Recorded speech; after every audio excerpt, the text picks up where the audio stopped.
Vida Longa CBN.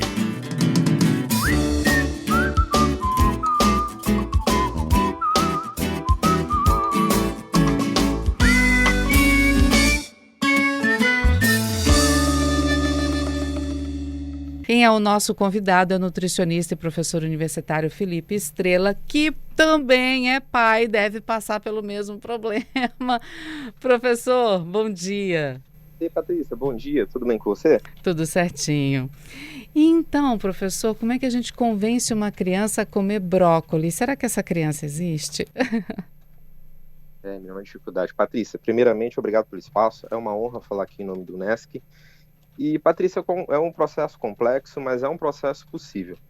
Bem, tudo começa com uma boa introdução alimentar ali após os 6 meses, idealmente após ali uma preparação com aleitamento materno exclusivo até os 6 meses, e uma boa introdução significa ofertar diferentes alimentos em diferentes texturas, para que esse bebezinho ele já tenha ali o contato em sua língua com essas diferentes texturas e com esses diferentes sabores, o que favorece, logicamente, ao longo de sua vida, escolhas alimentares melhores. Uhum. Quando é que a criança começa a perceber que ela não gosta de alguma coisa? Vamos lá, Patrícia. Normalmente, a gente aqui está falando de situações de desenvolvimento típico, ok? A criança ela já começa a apresentar essas escolhas alimentares por volta dos 2 anos. 2 anos? Tão novinha? 2 anos, tão novinhos. E eu tenho uma de 2 anos e uma de 3, então estou vivendo essa fase, você pode imaginar. E aí, como é que a gente faz? Que acontece?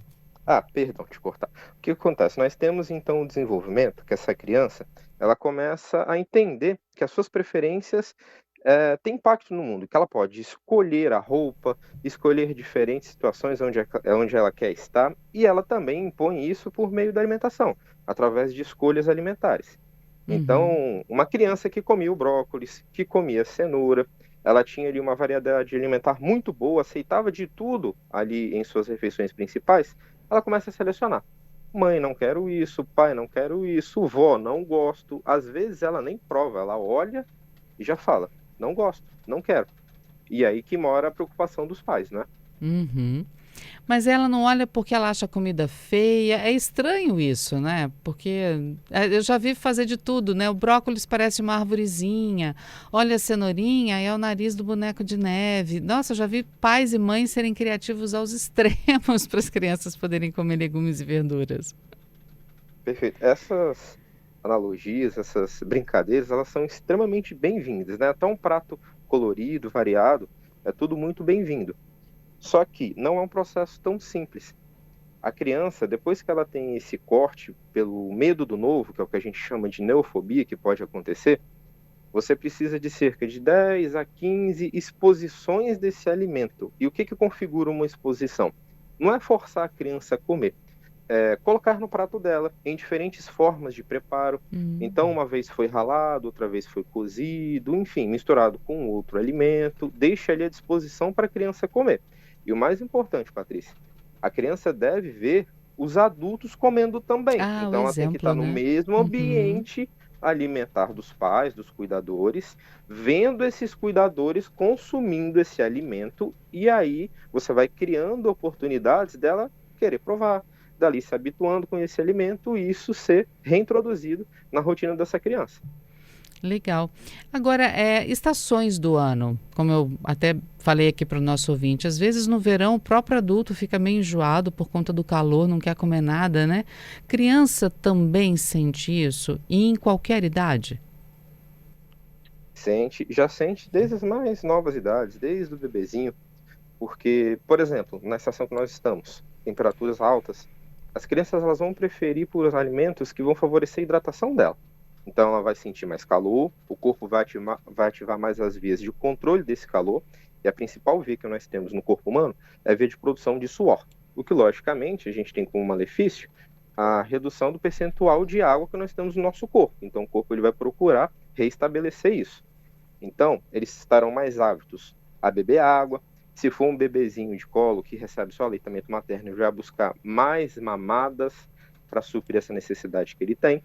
E se for um pouquinho maior, a partir dos 2, 3 anos, logicamente, já vai ter uma preferência, às vezes, por um suco que já foi ofertado para ele, ou um outro alimento líquido, principalmente tentar suprir essa necessidade de água que está aumentada.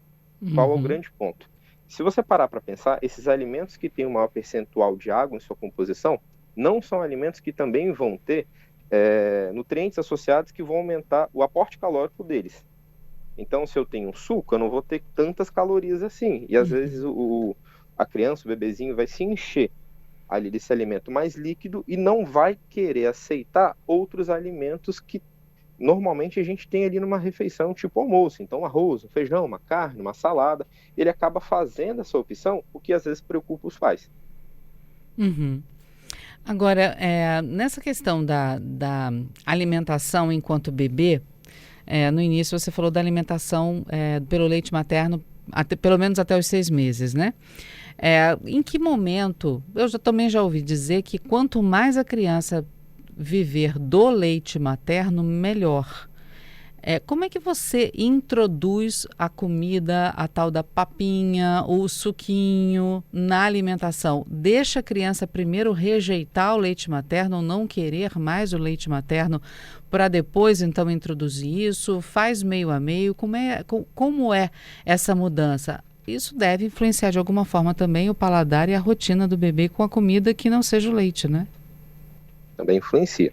Bem, o recomendado até os 6 meses de idade, em situações típicas, o indivíduo ele deve receber somente o aleitamento materno, e é interessante a gente destacar, o aleitamento materno ele é superior a qualquer outra alternativa que nós tenhamos ali no mercado, qualquer outra recomendação que pode ser feita. Então, é superior à fórmula, ele é superior a qualquer tipo de leite de outro animal, tá bom? Então, é o ideal que nós temos para o organismo de 0 a 6 meses, de forma exclusiva. Após os 6 meses, não tem que parar o aleitamento materno. Ele continua ali o recomendado até os 2 anos, tranquilamente, ok?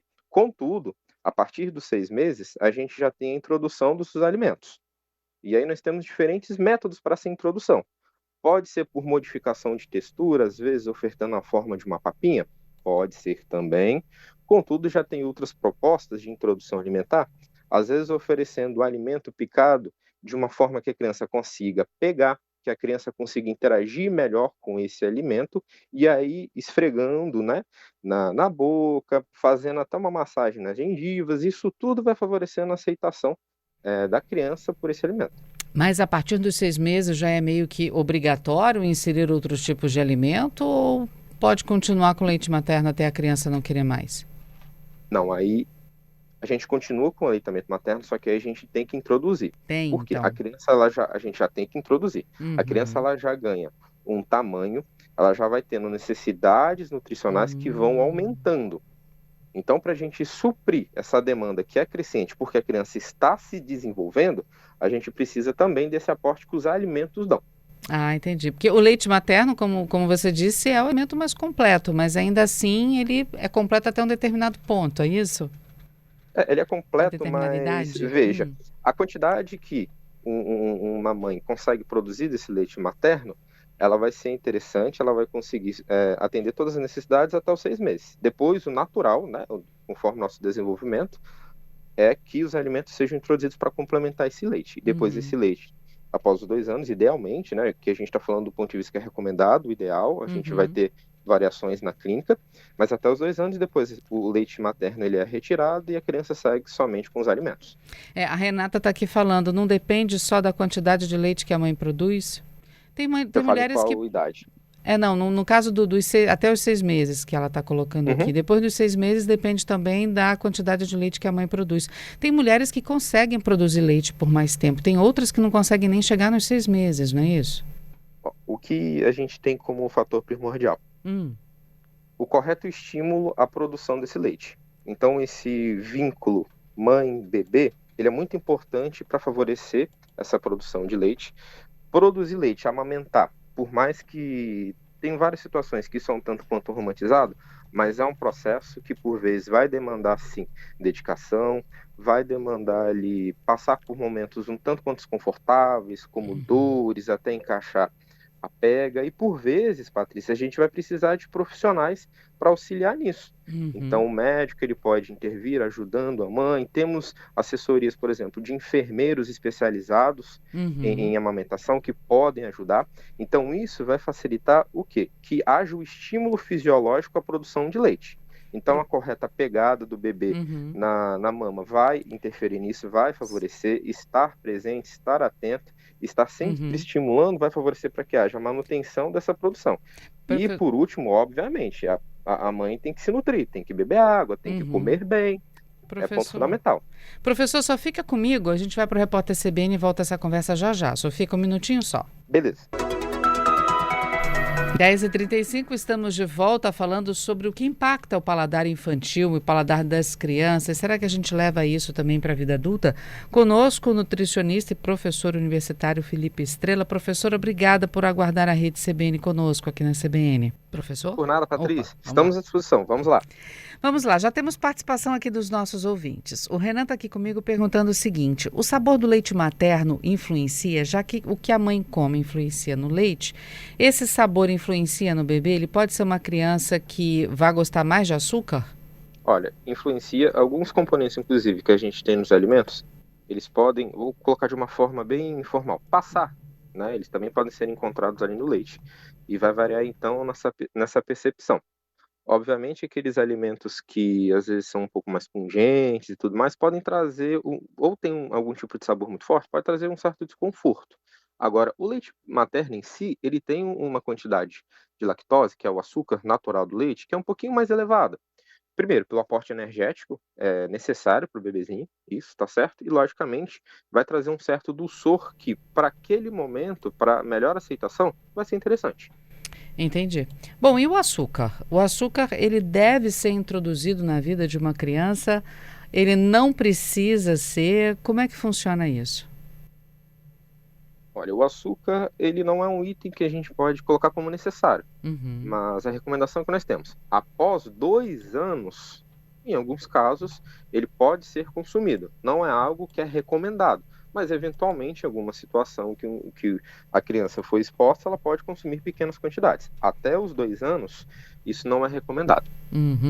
A gente brincou aqui no início da entrevista, né? Se existe a criança que gosta de brócolis, que gosta de cenoura, né? E o Moisés, nosso ouvinte, já está participando com a gente. Diz que existe sim, não é isso, Bia? Vamos ouvir aqui o áudio dele. Bom dia, CBN, bom dia, doutor Felipe, bom dia a todos. Esta criança existe, quer comer brócolis todos os dias. Chama-se Ana Luísa Firme Marques Veiga. Eu não aguento mais ver brócolis. Ela tem 13 anos hoje. Come brócolis desde 1 ano de idade. E se tiver todo dia, ela come todo dia. Um abraço, CBN. Valeu, Moisés. Aí, professor, existe, viu? Que coisa boa, fico feliz em ouvir e parabenizo já a família que provavelmente isso foi resultado de uma excelente introdução alimentar e ótimos hábitos em casa, tá? Agora vamos lá. Muitas vezes as pessoas falam que elas têm, os adultos falam que tem paladar infantil. É possível isso, levar o paladar infantil para a vida adulta? A gente chama esse paladar infantil um paladar que não foi exposto ali a uma variedade de sabores. Então, normalmente é um adulto que não tem ali uma boa capacidade de aceitar alimentos que são um pouco mais ácidos ou alimentos que são um pouco mais amargos, que seriam sabores que os adultos eles já encontrariam em alimentos naturalmente consumidos na fase adulta, se ele tivesse uma variedade alimentar bacana, tá certo? Então, é possível sim que tenhamos adultos que, por vezes, eles não passaram por essa descoberta de novos sabores, não tiveram a introdução de alimentos que têm essas características mais amargas, né, mais ácidas em suas alimentações. Bom, a alimentação infantil impacta na vida da criança, na juventude, inclusive na fase adulta, né? Essa introdução de alimentos e o ceder para a criança quando ela diz que não gosta, qual o impacto que isso vai causar no futuro e o que os pais podem fazer para evitar isso? Olha, alimentação de crianças, os pais devem analisar como uma construção. E nessa faixa etária é a base, é o fundamento. Por que eu digo que é o fundamento? Uma criança só vai atingir o seu pico de estatura geneticamente determinado se ela tiver uma boa alimentação. Se não há isso, logicamente ela não vai crescer como deveria. A gente também tem que chamar a atenção do desenvolvimento cognitivo. Vivemos numa sociedade que as demandas por pensamento rápido, cognição, elas são crescentes. Então, para que uma criança desempenhe boas funções cognitivas lá na fase adulta, ela tem que ter uma correta ingestão de nutrientes aqui na infância. E aí a gente está falando de vitaminas, minerais, lipídios essenciais, uma variedade de nutrientes que são essenciais para esse desenvolvimento. Uhum. E a carne? De forma geral, a carne vermelha, a carne branca, frango, porco, tem criança que não gosta de comer carne, até eu acredito pela textura, às vezes a criança fica mastigando e a carne perde o sabor, e aí ela diz que não gosta de carne. Em que momento da vida a gente pode introduzir a carne para a criança? Em que momento a carne é necessária? Porque tem criança que também pode ser vegetariana, tem tendência a ser vegetariana, não? Perfeito. Desde o início da introdução alimentar, a gente precisa ter o cuidado de termos alimentos proteicos sendo introduzidos. Nesses alimentos proteicos, a gente pode falar daqueles que são vegetais e daqueles que são animais também, ok? Então, os vegetais, a gente tem a soja, a gente tem o feijão, a gente tem grão de bico e tantos outros que podem ser combinados para ofertar todos os aminoácidos que a criança vai precisar. O que é mais habitual é vermos indivíduos que são onívoros, que também, então, consomem a carne. Então, a carne também entra nesse processo de introdução alimentar.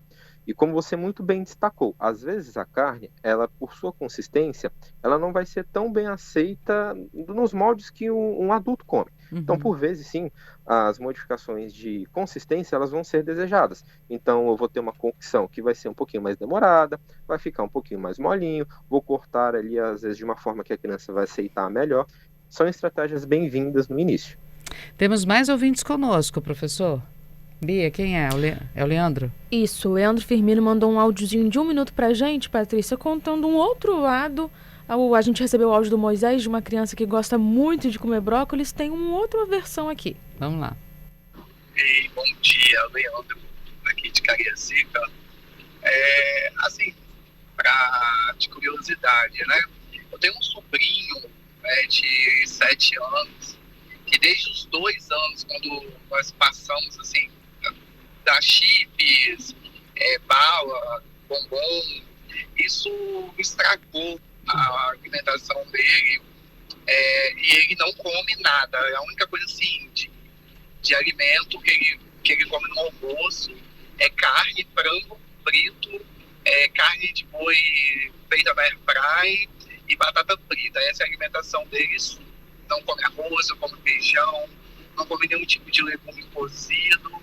E de manhã não come pão, só quer tomar achocolatado, e a janta a mesma coisa. A minha irmã, ela fica desesperada, e quando ele vem para minha casa, então eu fico sem saber o que fazer, porque ele só quer comer essas coisas. Nós percebemos que foi depois que introduziu na alimentação dele lá, comeu chips, comeu bombom, comeu bala. Obrigado, bom dia. Obrigada, Leandro. É uma criança com tendência a ser um adulto obeso. Dá para mudar o paladar desse sobrinho do Leandro, professor? Olha, o sobrinho do Leandro, ele está num ambiente familiar, ele está num ambiente ali de nutrição alimentar, que a gente chama, que ele é obesogênico, do jeito que está. Eu não posso garantir com 100% de certeza, não podemos afirmar isso, mas o ambiente que ele está é sim favorável para que haja o desenvolvimento talvez de obesidade ou de alguma outra doença crônica não transmissível, tá? Talvez um diabetes, hipertensão precoce nesse indivíduo. E há sim forma de mudar. E como é que faz isso? Não é um processo tão simples, tá? Não vai ser e nem fácil. Convenhamos, não é só pegar e montar um prato bonito, colocar na frente da criança e fazer ela comer. Então, estratégias como colocar o alimento na frente da criança e, às vezes, ameaçar ela, castigar, não é interessante, porque cria uma relação, sim, ruim com a comida, de culpa. Outras estratégias que, eventualmente, os pais usam. Só vou te dar sobremesa se você consumir esse alimento. A chantagem. Ou essa refeição. A famosa chantagem. Também não é interessante. A criança, ela é muito apta a usar isso ao seu favor e só comer quando ela vê que ela vai ganhar alguma coisa. Então, a forma que nós temos primeiro, o quanto antes, vai reduzindo ultraprocessados. Patrícia, os ultraprocessados, a gente tem um grupo de alimentos que eles não são recomendados para ninguém. Nem uma criança, nem um adulto, adolescente, idoso. Isso não é recomendado para ninguém. ultraprocessado é tudo aquilo que não é mais um alimento. Por exemplo, um chips. Você não tem um chips ali na natureza. É um milho que foi adicionado de um monte de corante, de um monte de flavorizante. Então, o impacto que isso tem no nosso paladar e no funcionamento do nosso corpo é extremamente negativo. Então, para começo de conversa, a gente vai desembalar menos, tirar esses alimentos que já vêm hiperembalados e vamos começar a ter uma alimentação o máximo natural possível, descascando mais. E isso vem aos poucos, a gente vai ofertando um alimento, outro, até que essa criança vai modificando. O Leandro confirmou a obesidade do sobrinho e ainda disse que os triglicerídeos dele estão altíssimos, mas ele já está em tratamento. Eu acrescento aqui os dentinhos também, né? Porque tudo isso gera um pouquinho mais de cárie, né? Se não escovar os dentes direitinho, né? Perfeito. Esses alimentos, eles tendem a ter muito mais açúcar concentrado. Isso, para a cariogênese, é tudo que os micro-organismos precisam, né? Então, eles vão ter mais substrato para se depositar, formar cáries, e o pior, são alimentos que, por vezes, vão ter uma textura que vai ser muito fácil da criança comer. Isso para o desenvolvimento de uma correta mastigação, o desenvolvimento de musculatura facial, articulação da fala, vai ser prejudicial. Perfeito. O Douglas está aqui com a gente, doutor. Ele coloca assim, quanto à questão da seletividade alimentar, meu filho apresenta desde os 2 anos de idade, por conta do autismo, e é bem difícil fazer essa alimentação dele hoje, que é praticamente só a base de iogurte. Como é que a gente faz para melhorar isso, doutor? Se a criança já começa a apresentar uma seletividade natural, como o senhor disse, com o autismo, como é que fica? O autismo, ele identifica várias situações que podem ter diferentes características dadas a padrões de expressão gênica muito diferentes, tá? Então, cada indivíduo que às vezes recebe esse diagnóstico, nós vamos ter uma situação que é bem diferente dos demais. Neste caso, nós precisamos ter o acompanhamento de um nutricionista especializado em crianças com necessidades específicas. E aí vai ser feito um trabalho de reintrodução, um trabalho também conduzido na própria clínica para melhorar a aceitação da criança por diferentes alimentos, que normalmente as crianças, né, do transtorno, do espectro autista, elas tendem a preferir alguma coisa que tenha um sabor característico para ter maior aceitação, ou por vezes uma consistência que é melhor para ela, que ela percebe como mais adequado, ou até mesmo uma cor que ela julga mais interessante. Há de ser exemplos de indivíduos que consomem mais alimentos que têm a cor branca, ou tem uma cor mais pastel. No caso do nosso exemplo, ali é um iogurte, às vezes que tem uma textura mais agradável, né? Uma temperatura agradável de ser ingerida. Olha, a situação do Júnior, professor. Olha, eu não como, tenho 47 anos e não como nada do mar, verduras e frutas. E olha, minha mãe conta que mesmo quando eu era neném, ela me dava todas essas coisas, mas eu já colocava tudo para fora de novo. Já tentei de tudo enquanto adulto, mas meu estômago parece que não aceita. Tempos atrás eu tentei comer atum e eu passei muito mal. Esse tipo de coisa tem nome e assim eu acabo não sendo um exemplo para o meu filho. Olha o drama. Dá para resolver? Vamos lá. Dá para resolver, tem solução. E primeira coisa, tira essa culpa, dá para você ser exemplo, não necessariamente só com atum, mas vamos para o outro lado, vamos tentando outros alimentos. Primeira coisa que eu acredito que seja produtivo para ele, identificar alimentos específicos que ele eventualmente tem algum tipo de manifestação gastrointestinal. Então, ele consumiu um dado alimento, ele teve ali uma dor estomacal, ou ele, enfim, teve episódios de vômito. Então, identifica esses alimentos. Nós temos uma variação ali considerável entre os humanos de alimentos ao qual nós conseguimos tolerar. Isso, lógico, tem também a ver com a construção de ingestão de alimentos lá da infância, mas, enfim, focando na fase adulta. O indivíduo ele pode ter, sim, uma má aceitação para alguns alimentos. Isso a nutrição clínica, ela lida com isso diariamente. Então, não necessariamente todos os alimentos vão fazer bem. Aí a gente tem os grupos de alimentos que a gente vai fazer nossas substituições.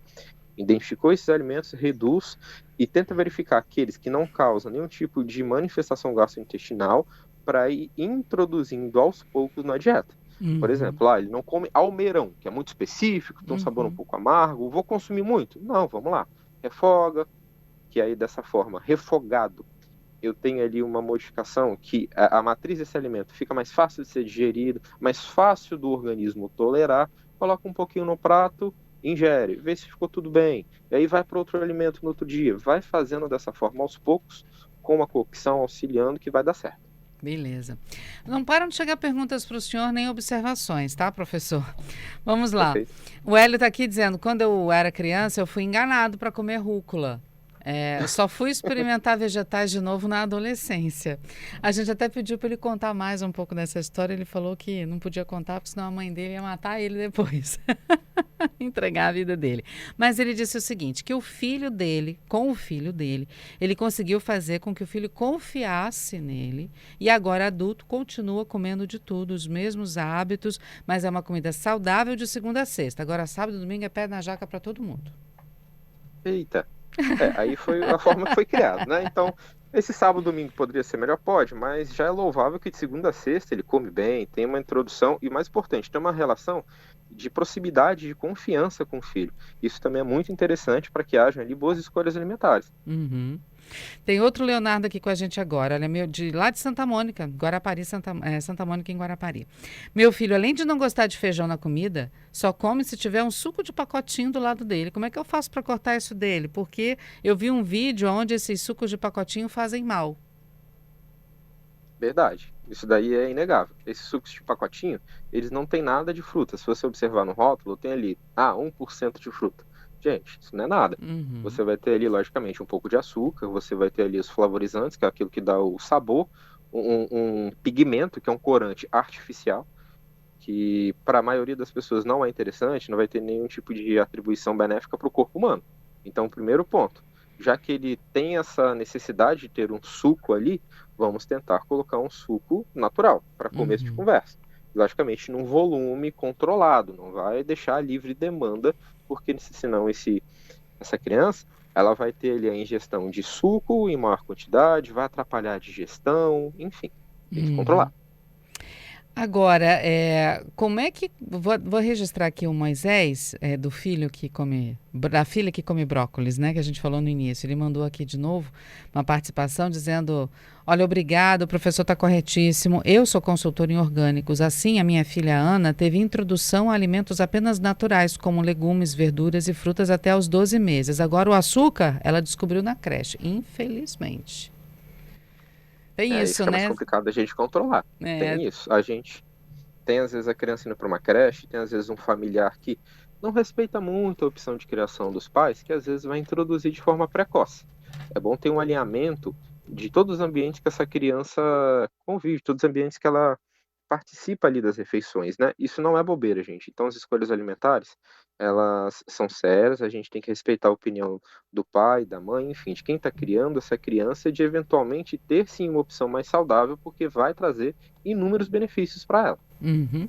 Agora, professor, para a gente encerrar, a cesta básica.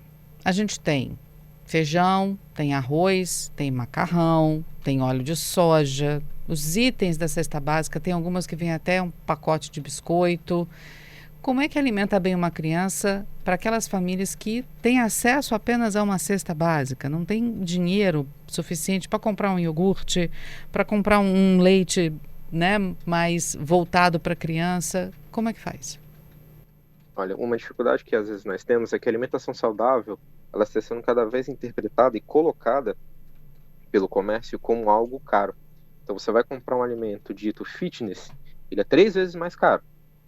Então, para as famílias que recebem menos, que têm um poder aquisitivo menor, nós temos que tomar cuidado com essas opções e buscar locais em que esses alimentos naturais são mais baratos.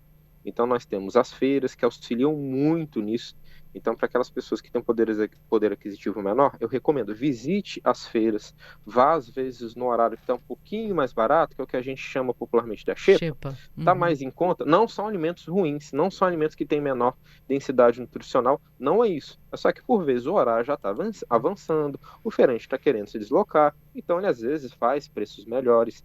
Essa diversidade, ela fica mais interessante e, às vezes, a gente pensa, a gente se preocupa, poxa, eu tenho que ter tantos alimentos, 3, 4 tipos, né, de alimentos ali na minha refeição, mas começa pelo básico. Poxa, você introduzindo um vegetal já é muito interessante na sua refeição. Aquilo que for possível, começa. Se depois as coisas melhorarem, vai melhorando mais ainda, né, a sua alimentação, deixando cada vez mais diversa, mais ou menos um tipo de salada. Aquele que você conseguiu adquirir, coloca e evita também os ultraprocessados. E aí já vai ser um ótimo início.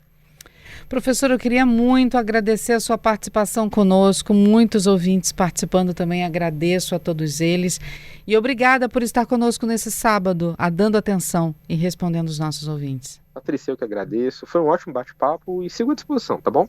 Mas pode ter certeza que teremos outra oportunidade de conversar com o senhor, viu? O convite já está feito. Muito obrigado. Obrigada, professor.